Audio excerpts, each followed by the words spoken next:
What's up, guys? Happy Thanksgiving to everybody. I just want to remind everyone on Barbell Apparel's site-wide Black Friday sale, everything is 20% off. So take advantage of that. Also, Hume Health is having a Black Friday sale too. Everything's already discounted on Hume Health, their body pod, their wristband thing, and you can still use my code RATEL for an extra 20% off, so you can double up on the discount. Legion's having a Black Friday sale. Use my code HOSS for an additional 20% off, and then OVR VBT devices also having a Black Friday sale. So you can find my link in the description of this video. All the links are in the description of the video, so you can use my link for an OVR discount too. So anyways, this is going to be a really quick Q&A. It's Thanksgiving, I gotta get going. But I got the questions pulled up and I'll sift through them and find some good ones. So first one is, have you ever done a Continental clean and press, or do you have any opinions on it? It's more brutish than an Olympic clean, but I think the required layback probably has some unique benefits. Never done a Continental clean and press. I don't really have any opinions on it, but I think I would agree with your assessment that the required, I know what it is. I would agree that the required layback probably does have some unique benefits. So if you have access to an axle bar and you want to do some Continental clean and press, go for it. I'm not opposed to it at all. If I had one, I'd probably try it out at least. All right. How do you determine your caloric protein, and carbohydrate intake? So I have the Hume Health Body Pod, so that gives you your BMR. And so I plug that BMR in. Basically, I add about 1,200 calories to my BMR for maintenance, just with all the activity I do. So that puts me at about 3,400 or so calories for maintenance, and then I add an additional 200 to 400 for muscle gain or weight gain. So that puts me at, the BMR for me right now is approximately 2,200. So I add about 1,400 to 1,600 on top of that for muscle gain. And then I just go with like minimum 1.0 grams of protein per body weight and minimum 5 grams of carbohydrate per kilogram of body weight. So that's how I determine it. I eat a minimum of 250 grams of protein per day. That's kind of like my general goal, which is a little bit higher than my body weight, because my body weight right now is like 232 to 235 kind of. So minimum 250 grams of protein per day. That's what I do. On the days you train super early, like 5 to 6 a.m., is there any of the one options you mentioned food-wise that's your automatic go-to meal? Yeah, if I'm going like right away at 5 a.m., I'll either bake potatoes the night before, like I'll bake 6 to 8 of them, so I just have them ready. I take them out of the oven before I go to bed. And I'll go with like two, maybe 3 baked potatoes with cottage cheese. That seems to work pretty well. If I don't have potatoes on hand, I'll typically go with an English muffin, maybe 2 English muffins with some honey, maybe an apple. But those would be like my automatic go-tos when I'm training 5 or 6 a.m. Do you plan on making a minimalist program 2 times per week for someone who can't train frequently? Or can someone take another one of your programs and spread out the volume over 1.5 to 2 weeks and still train effectively? Yeah, I'm not going to make a minimalist program. The reason for that is because, like with Haas Concurrent, my subscription team-based program, I program 7 days a week. The reason for that is I want people to feel like they're getting their money's worth. Now that doesn't, obviously you don't have to do all the training sessions 7 days per week. We cover all the bases as far as like exercise selection, energy system development, training all of the necessary qualities, strength, speed, power, all that kind of stuff. So yeah, if you can only train 2 times per week, just get one of the programs and then figure out which exercises, which body systems need to be trained that are like most important to you, and just fit it in the best you can in your 2 weeks. How to get back into elite shape for ex-athletes. I would have to know what your training age is. I would have to know how long you like stopped training for, but basically just do sprinkle in all of the training stimuli for all of the necessary physical qualities that contribute to athleticism. Do some strength training. First, don't worry about the exact prescription of the training or the exercise. Just make sure you do strength training at least 2 times per week for upper and lower body. If you're able to do Olympic lifts, get some Olympic lifting in. Sprint, probably if you haven't sprinted in a while, 1 to 2 times per week.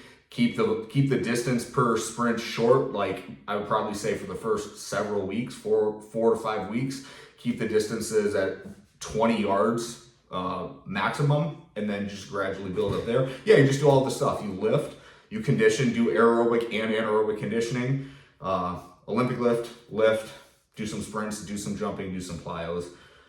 I know it's a really vague answer, but I'd have to know more about you and how many days you have available to train, how long your training sessions can be. So, in your opinion, is it worth it from a recovery standpoint to move Olympic lifting work out of a full body strength training session to its own day if trying to reduce session length? For example, if doing main sessions Wednesday and Friday, do some Olympic lifting Thursday. Yeah, I'm kind of doing that right now with my Concurrent team, actually. So right now the split is 4 days of, it's full body training, but it's 4 days of lifting. 2 of the days has Olympic lifts, 2 of the days do not.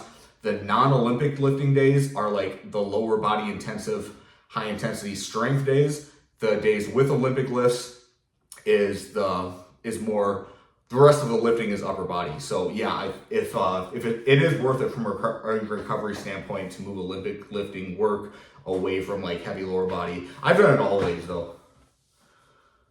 Do you track your steps per day? Do you think it's something worth tracking? Is there a goal number? Well, I have my Garmin watch. I don't necessarily track it, but I do get about, like when I check at the end of the day, it's rare that I don't get 10,000 steps, but that's because of my job. I'm coaching 5 to 6 sessions a day. So you're just like on your feet a lot. And then I try to get, no, I don't like actively try to track it, but when I check it, I get like 10 to 14,000 a day.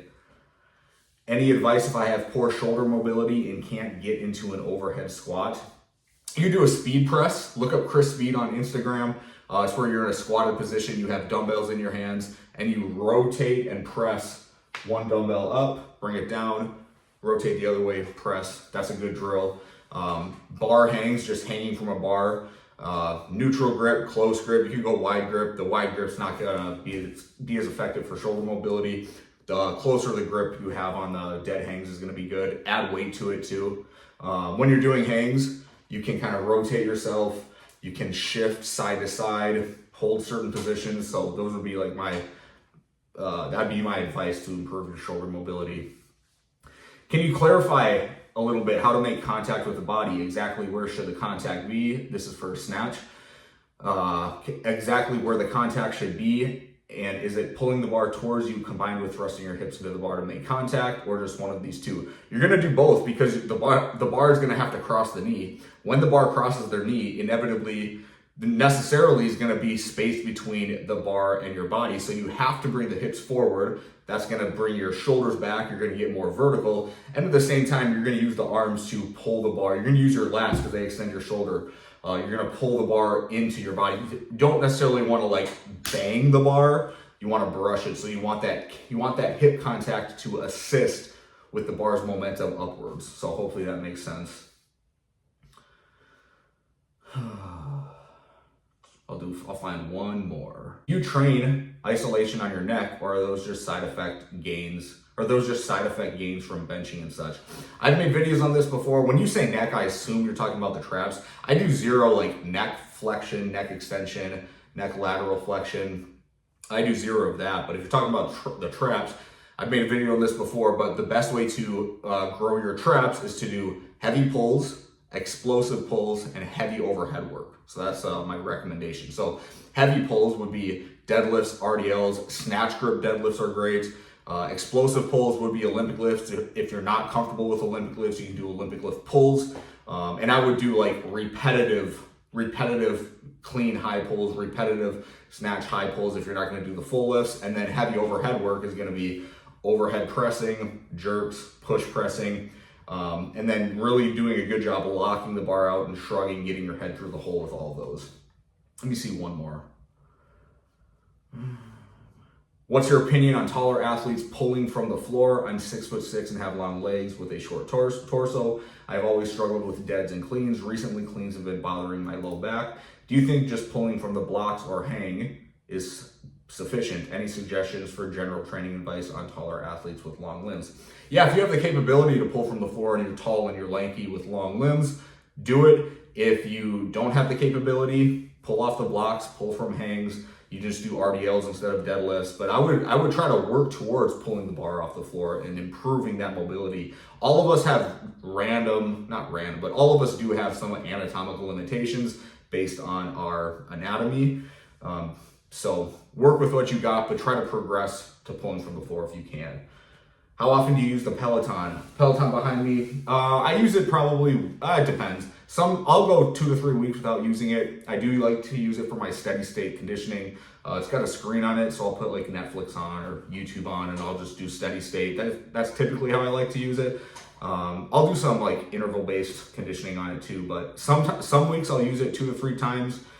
Sometimes I'll go 2 to 3 weeks without using it. So it just depends on the week and kind of my schedule. So that's all I got for today, guys. I gotta get going, but thanks for watching. Reminder on the Black Friday sales for Barbell Apparel, Legion, Hume Health, and OVR. So have a good Thanksgiving, guys. I'll see you next time.